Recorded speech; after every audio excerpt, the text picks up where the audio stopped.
In this video, we're going to look at the answers to the questions on exercises for circuits that have combined series and parallel components from page 42 of the Analog Electronics course notes. So on the screen just now we have question 1, a circuit which has series components and parallel components. And we're asking this question to find two things. Firstly, the resistance of the parallel combination, and secondly, the total circuit resistance. Now, by the parallel combination, what it means is the two resistors which are in parallel to each other that I'm circling in green here, the 5 ohm and 2 ohm resistor. So we can find out their total resistance using the formula we have for parallel resistors. And to help us along in this question, I'm going to number all of our resistors. And there's no particular reason to number them in any particular way. I'm just going to call our resistors 1, 2, and 3 here, just to keep track of them. So for our parallel combination in part A, we're dealing with resistors 2 and 3. And the total of two parallel resistors is the product, the multiplication of the two resistors, R2 times R3, divided by the sum of those two values, R2 plus R3. So putting in the numbers we have in our question, well, we've called the 5 ohm resistor R2, so 5 times 2, that's the value for R3, divided by 5 plus 2. So that's going to give us 10 divided by 7.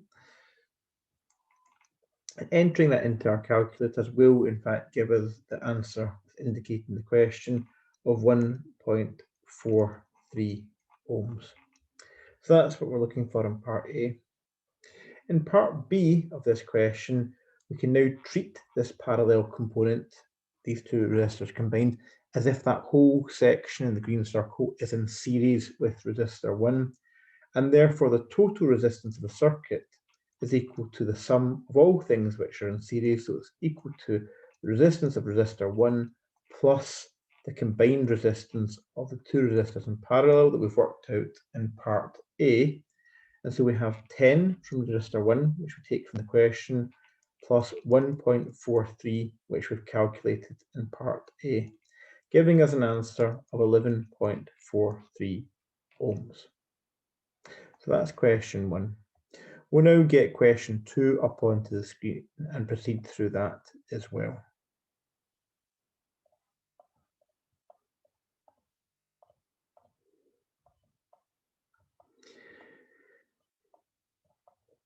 So here's question 2 from the tutorial sheet. This time we've been given a slightly different circuit. So there is still a parallel component and there's two additional resistors which are in series. And in part A, we're asked to find the total resistance in the circuit once again. Now, as before, I'm just going to number my resistors, and as ever, you can number or label this in any way you wish to, but I usually just start from one side and work across. So I'll leave that 1, 2, 3, and 4. As in the first question, we're going to deal with the parallel component first. So this section, which I'll circle it in green again just for consistency. This bit I'm circling in green here, this is what we're going to work out first of all. This is what's represented by RP. The resistance across this section of the circuit is due to a parallel branch, and we're going to use again our formula for parallel branches, which is given in the course notes. We multiply the two values on the top of our fraction and add them in the bottom of the fraction. And this gives us a total resistance across the parallel component. So on the top we have 330 times 470, and on the bottom we have 330 plus 470. And that gives us, therefore, on the top 155,100, so 155,100, and on the bottom it gives us 800. So dividing 155,100 by 800 gives us a value of 193.88 ohms. Now, as a kind of common sense check here, we know that the resistance of two resistors in parallel should be less than the value of either resistor, because it's easier for current to flow through two paths. And we can see that is the case here. 193.88 is less than 330 and 470. So the answer makes sense. Doesn't mean it's going to necessarily be right, although it is in this case. But if the answer was higher than one of those two, you know it was definitely wrong. That's how I found the resistance in the parallel branch. Now to find the total resistance of the circuit. Well, we can now treat this parallel branch as if it's a resistor acting in series with the others. And so R1 plus the parallel branch we've just worked out plus R4 gives us a total resistance in the circuit. So that's 250 plus 193.88 plus 500, which is R4 we've chosen to name in our circuit. And this gives us a total resistance for the whole circuit of 943.88 ohms. So that's us dealt with our resistors in parallel and combined them to give a total resistance for the circuit. In part B of the question, we're asked to find the circuit current. Now, for any circuit that we encounter at all, we can use Ohm's law to find the current in the circuit. The supply voltage will always be equal to the current in the circuit multiplied by the total resistance, and we have two of these things. We've just worked out the total resistance in question 2a, and we're given the supply voltage, which is 24 volts in the question. So rearranging this formula for current, we find that current is equal to supply voltage divided by total resistance. So 24 divided by 943.88.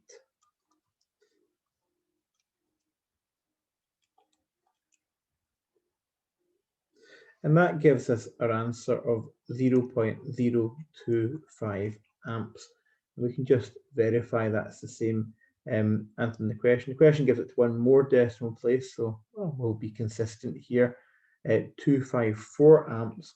And you can see the answer is given as 25.4 milliamps. It would be entirely acceptable to leave your answer as 0.0254 amps. And indeed, that is the value you will need if you're going to use it in any further calculations, because we do all calculations in this course using amps. But milliamps can be a neater way to present it, and so that's why the course notes has chosen to do so. The last thing we're asked to find is the voltage dropped across each resistor. Now, what we need to do here is make use of Kirchhoff's second law. Kirchhoff's second law tells us that the voltage across each component of the circuit is going to add up to give us the supply voltage. So that will be helpful when we come to think about what's happening in the parallel branch. But first of all, we can find the voltage in resistors 1 and resistor 4 by using Ohm's law again. So if you remember that resistor 1 is our 250 ohm resistor on the left-hand side of our circuit, and we now know the current running through it, because it's in series, is equal to the circuit current of 0.0254 amps. So we can use Ohm's law to find the voltage across resistor 1. So that's equal to the circuit current times the resistance of resistor 1, so 0.0254 multiplied by 250. Entering that into our calculators, we should get an answer of 6.35 volts. So you'll see perhaps in the question that the answer is given as 6.25 volts. That's simply a matter of rounding. So if you've taken a different value for current there.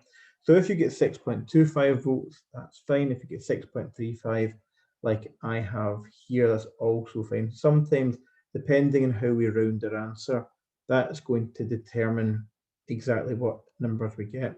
But as long as things are not radically different from the question, we're nowhere along the right tracks. We can also work out the resistance across resistor 4. We know that's a 500 ohm resistor. the circuit current is also running through that because it's in series with the power supply. So we can find the voltage across resistor 4 in the same way. Circuit current times resistor 4 is equal to 0.0254 times 500. And the answer we're going to get here is 12.7 volts.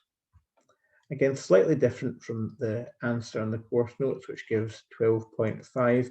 But if you'd rounded your current to 0.025 instead, then you'd have got this value.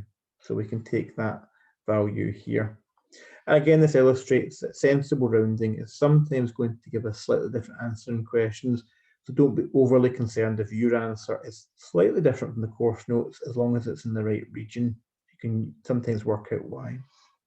Lastly, we have the voltage across resistors 2 and 3. Well, the voltage across that whole parallel section is going to be what's left, because the voltage through each branch will be the same voltage. So what we can say using Kirchhoff's second law is that the supply voltage has to add up to all the series voltages, and we have voltage 1, we have voltage 4, and we've got the voltage dropped across the parallel component. So our supply voltage of 24 will be equal to 6.35 plus 12.7 plus whatever is being dropped across this parallel branch. So working this out, we'll have 24 minus 6.35 minus 12.7. And this gives us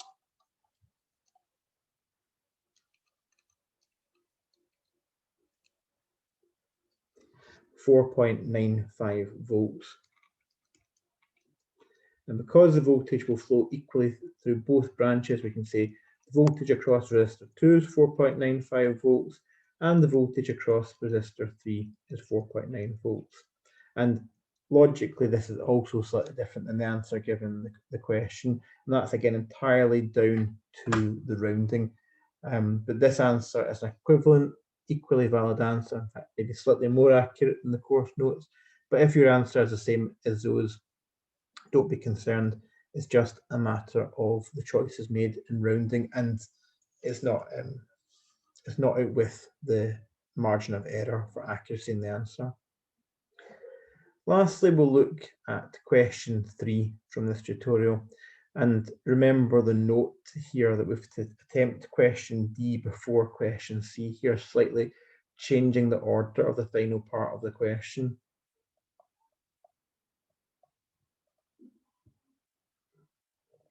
So once again, we begin by finding the total resistance in the circuit in part 3a. Now, it might not be obvious in this diagram compared to others, but what we have here again is one resistor in series and one parallel branch, and I'm circling again the parallel branch in green. So these two resistors in parallel and have to be treated that way. So again, I'll number the resistors and we'll work out what's in the parallel branch. And it seems to be that I'm always writing RP is equal to R2 times R3, but it's just whatever numbers are given the resistors. But maybe for a bit of difference here, I'll number the resistors differently just to see. It doesn't matter which is which. So we'll number the resistors the other way around. We'll say 1, 2, and 3. These could be called A, B, and C, X, Y, and Z. It doesn't matter. It's just a way of knowing which one's which. So this time I've put 1 and 2 as the resistors in the parallel component. So we have R1 times R2 divided by R1 plus R2. So we're going to have 330 plus 100 divided by 330 times 100 on the top, 330 plus 100 on the bottom. So we're going to have 33 and then followed by 3 zeros, so 33,000 divided by 430. And that gives us an answer of 76.74 ohms. And as we've seen in the previous two questions, we'll find the total resistance by adding, well, this time it's resistor 3, it's a resistor in series, to the total resistance of a parallel component. So we have 470 plus 76.74 is equal to 546 0.74 ohms. So we have the total resistance of the circuit. In part B, we're asked to find the circuit current, and once again, as in the previous examples, we know using Ohm's law, we can divide the supply voltage by the total resistance, which we've just worked out. Supply voltage is given as 110 volts. Total resistance we've worked out in part A is 546.74 ohms, and that works out to one decimal place to 0.2 amps. Parts C and D are reversed. We're going to do part D first, and part D asked us to find the voltage dropped across each resistor. So this is a bit like what we did in question 2. Now we know for resistor 3 we have a resistance of 470 ohms, and we know resistor 3 is in series with the rest of the circuit. So it must have a 0.2 amp current running through it, because in a series circuit, the same current runs through all components. So using Ohm's law, we can find the voltage dropped across resistor 3. That's going to be equal to the circuit current times the resistance of resistor 3. Again, we have 0.2 times 47, which is equal to 94 volts. The remaining voltage must therefore be dropped across the parallel component of the circuit. Our supply voltage is going to be equal to voltage 3 plus the voltage dropped across the parallel component. So 110 is going to be equal to 94 plus the voltage across this part of the circuit. So the voltage across the parallel component is going to be equal to 110 minus 94, which is 16 volts.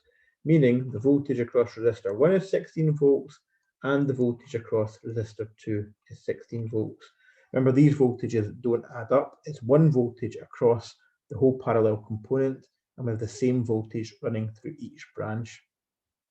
It's, as we're about to see in a second, the current that splits within the parallel branch across each resistor. So part C, doing this in the order the notes suggest, asks us to find the resistance across each resistor. Well, for resistor 3, we know this already. So for resistor 3, the current is equal to the circuit current because it is in series with our power supply. So that's going to be equal to 0.2 amps. For resistors 1 and 2, however, we need to work these out. So remember, resistor 1 that we've chosen to be 330 ohm resistor, and resistor 2 we've chosen to be the 100 ohm resistor. From part D, we know the voltage across each is 16 volts. And so in each case, we can use Ohm's law again, because we have enough information. So we can say the current through resistor 1 is going to be the voltage divided by the resistance. It's going to be 16 divided by 330, which should, in our calculators, give us an answer of 0.048 amps. And doing this for resistor 2, we'll find that the same formula applies here, because again we have voltage and resistance, and putting our numbers of 16 and 100 will work out a current running through resistor 2 of 0.16 amps. And that completes question 3, and indeed all 3 questions from that tutorial sheet. So it's worth having a look back at these. Certainly there'll be a similar type question to this that comes up in the TMA for analog electronics.